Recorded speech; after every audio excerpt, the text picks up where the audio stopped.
बिहार विधानसभा चुनाव 2025 को लेकर राजनीतिक समीकरणों में तेजी से बदलाव हो रहे हैं। इसी क्रम में एआईएमआईएम प्रमुख असदुद्दीन ओवैसी को बड़ा झटका उस समय लगा जब बीएसपी सुप्रीमो मायावती ने तीसरे मोर्चे से किनारा कर लिया। मायावती ने स्पष्ट किया कि उनकी पार्टी बहुजन समाज पार्टी इस बार बिहार में अकेले चुनाव लड़ेगी और सभी 243 सीटों पर अपने प्रत्याशी उतारेगी। ओवैसी की पार्टी ने हाल ही में यह संकेत दिया था कि वह महागठबंधन में जगह न मिलने के बाद तीसरे मोर्चे की रणनीति पर काम कर रहे हैं। इस मोर्चे में कई छोटे और क्षेत्रीय दलों को शामिल करने की योजना बनाई जा रही थी, लेकिन मायावती के इस फैसले ने उनके गठबंधन के मंसूबों पर पानी फेर दिया है। गौरतलब है कि 2020 के विधानसभा चुनाव में मायावती की बसपा ने ओवैसी की एआईएमआईएम, उपेंद्र कुशवाहा की रालोसपा, अब राष्ट्रीय लोक मोर्चा ओम प्रकाश राजभर की सुभासपा, संजय चौहान की जनवादी पार्टी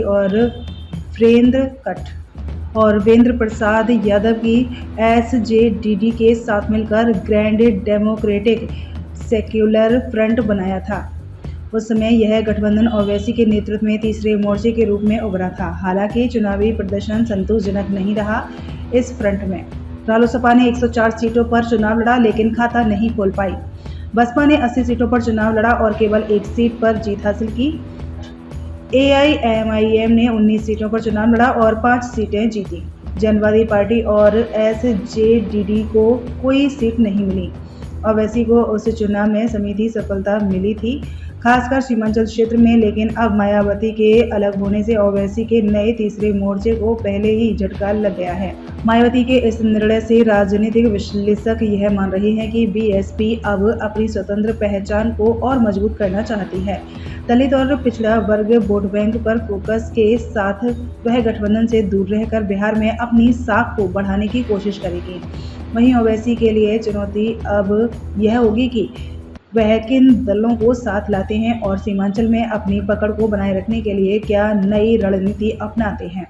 चुनावी राजनीति में गठबंधन एक अहम रणनीति होती है और इस बार तीसरे मोर्चे के समीकरण पहले ही डगमगाने लगे हैं।